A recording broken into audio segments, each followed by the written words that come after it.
E aí, turminha, tudo bem com vocês? Na aula de hoje nós vamos falar sobre cadeia alimentar. É isso mesmo. E aí, vocês sabem o que significa cadeia alimentar? Não? Vamos pensar. Primeiramente, para a gente desenvolver esse conceito de cadeia alimentar, nós precisamos entender que todos os seres vivos, para sobreviver, eles precisam de energia. E onde será que eles tiram essa energia? Os vegetais, por exemplo, as plantas, né? Elas têm essa capacidade de absorver energia do solo e dos nutrientes do solo e transformar isso no seu próprio alimento. Por isso que elas são chamadas de produtoras. Elas têm autoria sobre o seu próprio alimento. Por isso que elas são chamadas de autótrofas. Por quê? Porque elas têm a capacidade de produzir o seu próprio alimento. Já os outros seres vivos, a exemplo de nós, seres humanos, né, nós não temos essa capacidade de produzir o nosso próprio alimento, como as plantas têm. Então, para obtermos energia, nós precisamos consumir outros animais e vegetais também. Então, por isso que nós somos chamados de consumidores. Por quê? Porque para obter energia, para o nosso processo de alimentação e a obtenção de energia, nós consumimos outros animais e outros vegetais. Por isso que somos considerados consumidores. Agora que sabemos que as plantas, os vegetais, de maneira geral, eles têm a capacidade de produzir o seu próprio alimento, por isso são considerados produtores, e que os consumidores, como vocês estão vendo aqui no exemplo, são aqueles que precisam se alimentar de outros animais e de vegetais, que são os considerados consumidores.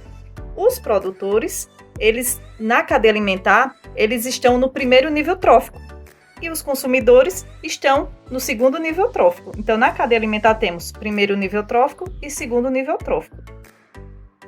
Agora vamos exemplificar essas explicações para que vocês possam entender melhor na nossa cadeia alimentar, que é o nosso principal objetivo. Então, veja esse exemplo aqui de cadeia alimentar. Pode dar uma pausa aí para vocês analisar melhor. Então, nessa cadeia alimentar, nós temos o exemplo aqui da gramínea. A gramínea, que é um tipo de planta, né? Ela é considerada um ser autótrofo. Por quê? Porque tem a capacidade de produzir o seu próprio alimento, por isso que é considerada produtora, por ter esta capacidade de produzir o seu próprio alimento.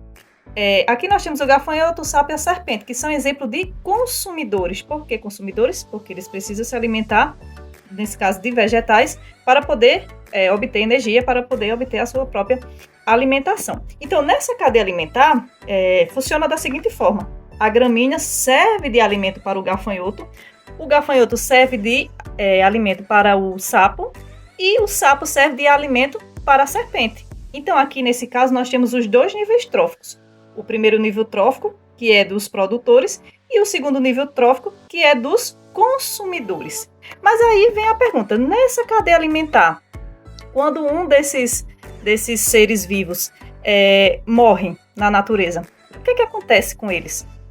E é aí, a partir dessa pergunta, né, desse questionamento, que a gente começa a perceber que tem um terceiro nível trófico, além de produtores, a gramínea, além de consumidores, que são todos esses outros seres vivos, nós temos aí no terceiro nível trófico, que é o nível dos decompositores.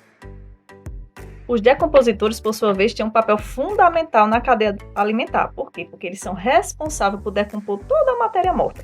Então, para finalizar aqui essa nossa explicação, nós trouxemos um exemplo aqui de cadeia alimentar bem simples, que tem os três níveis tróficos: produtores, consumidores e decompositores. A planta que serve de alimento para o gafanhoto, que é um consumidor, o gafanhoto que serve de alimento para o sapo, que também é um consumidor, e o sapo, quando morto, serve de alimento aí para os decompositores, que decompõem a matéria e recomeça todo o ciclo novamente, que é a nossa cadeia alimentar. Então, um beijo para vocês, até a próxima, espero que vocês tenham aprendido bastante. Tchau, tchau!